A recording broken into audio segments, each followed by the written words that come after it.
Yeah, and these birds are migrating all the way down to either these birds are migrating all the way down to either southern United States or all the way down into Central America. So this bird could be going all the way to Costa Rica. And we don't know. So kind of take a moment and you can look into her eye and realize that the bird this side is going. That's how they're going.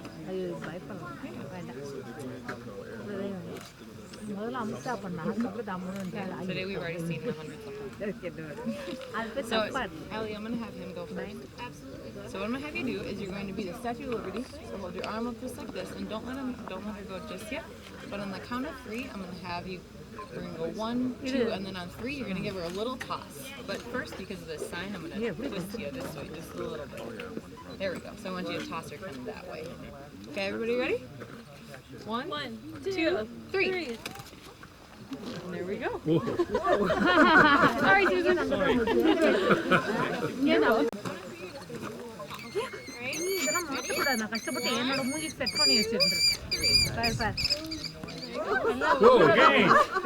They like you, Susan. So with the birds, with the sharp-shinned hawks, you'll notice as they're flying away, or as you see them flying. Dark tips to the wings. These birds are coming in nice and close for us. Start at the right-hand side of that sign and just stand straight up. Right there. And they're quite high. And if you notice, there's some birds joining that kettle. They were streaming in from another kettle. We've got another kettle just farther to the right.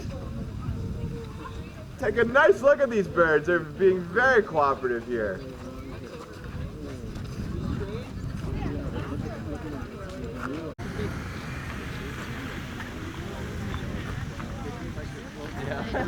And again, that kettle there, almost entirely broadwings, almost entirely broadwing hawks. If you had eyes on this kettle over here before it disbanded, you notice a lot of different body shapes. We had turkey vultures in that kettle. There were ravens in that kettle. We had sandhill cranes.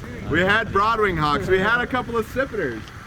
So be sure to pick out all these different body shapes as we're looking into that kettle to find the different birds.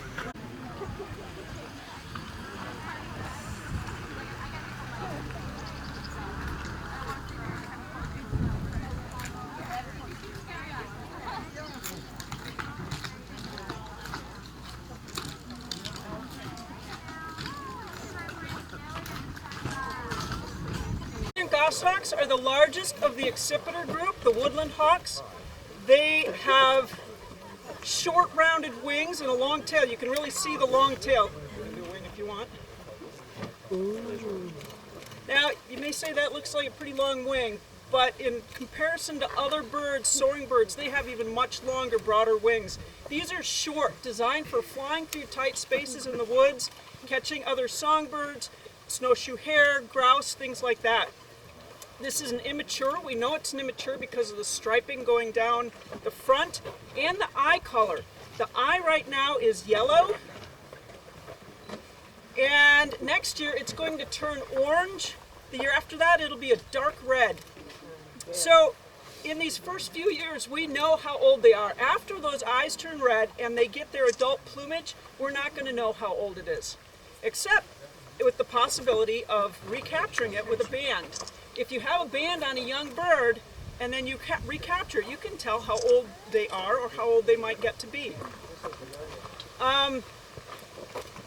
If you watch his head, it has great mobility. Okay, these birds, they can lock their eyes in on their target, the thing that they're after. Locked in already. Yeah, who's he locked on? Somebody move. And while they're flying, instead of moving their eyes in their sockets to keep track of their prey, they move their body. So their eye can stay right on the thing that they're looking at, and they have 14 bones in their necks instead of 7. So that means that they can twist their body all kinds of directions while their head stays straight. Now, if you're really curious about how a goshawk can fly, there's a YouTube video. You can search on goshawks flying through tight spaces. And they have tubes and they have slots in the wall that they turn different directions. And you can see how that bird maneuvers to get through these tight spaces that might be out in the woods. Those short wings help it get through, the long tail helps it steer. So let it go. 1, 2, 3. Look at the feathers. There it goes. Okay. Now, Adult at all, right? We've got pretty dirty coloration underneath, no white head, no white tail. So you can actually get a pretty good idea of the age of this bird based on the feathering of the bird.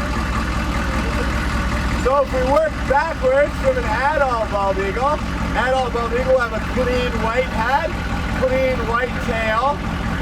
A 4-year-old bird is going to have a white head and a white tail, but it's going to be pretty dirty in coloration. It's not going to be pure white. There might be a little speckling left. A 3-year-old bird will start to have a white tail, but no white head. This bird, I would call about a 2nd-year bird, a 2-year-old bird, because it's very, very dirty underneath.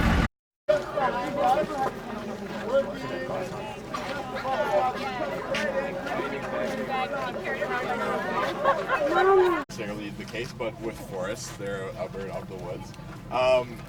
When this bird is older, if you look at the tail pattern, I talked about broadwings having one white band between those dark bands in the tail. This is the case where this bird as an adult will have 2 white bands between those dark bands. So it'll have a dark band at the end, white band, dark band, white band before you get to the feet. So in the broadwings in flight, those feet cover up those smaller bands toward the body. Another good character of this bird in flight, even if it is a young bird, you'll look for windows.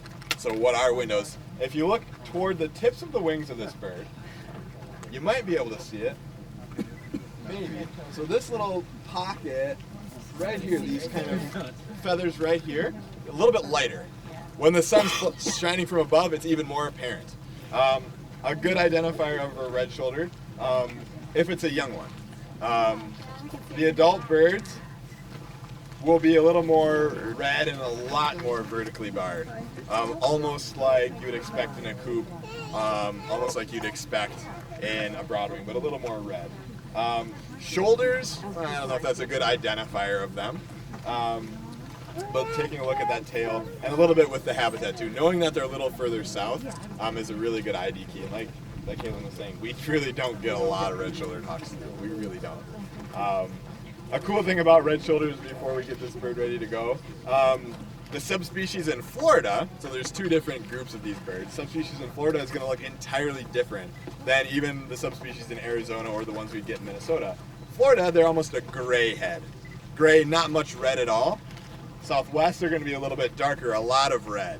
Up here, they're going to be that in between, a little bit of red in the head, in the chest. A very, very nice bird. Again, I would associate them with those deciduous woods. Eating small mammals, eating birds, eating reptiles, all of these different things.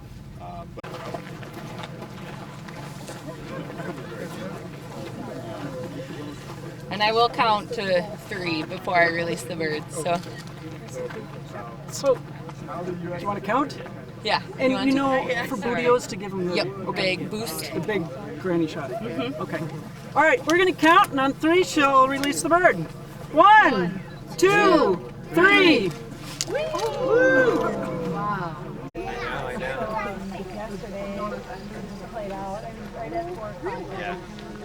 Everybody got here.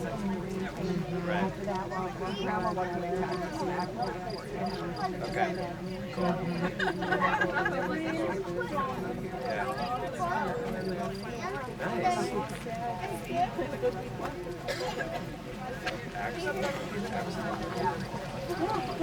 Good deal. Post up close. All over social media now. Talking to you. Yeah, absolutely. Measure the frame size and then order the window. It's all Okay. Yeah. So I explained to the guy like Oh, it's just on my back. It's really good to see. These red tails. Do you guys know that red tails? you call and get somebody on the phone who has access to the Figure out which one's really soft. They can tell you a given frame size with the corresponding window. And there's a lot of them. They have Excel. They have an Excel So sheet. it's pretty big.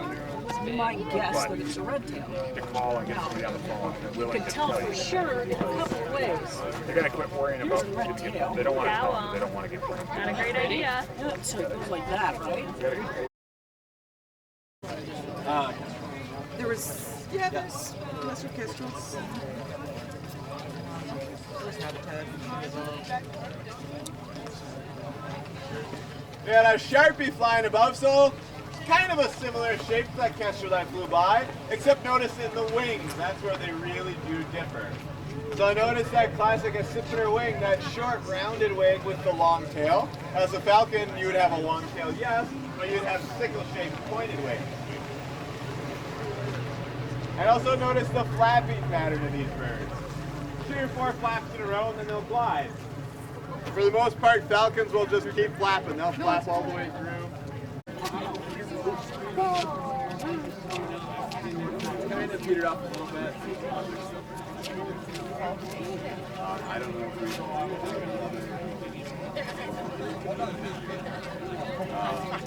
so for 2 hours in a row we had 12 hours this morning from 9 to 10 or from 10 to 11.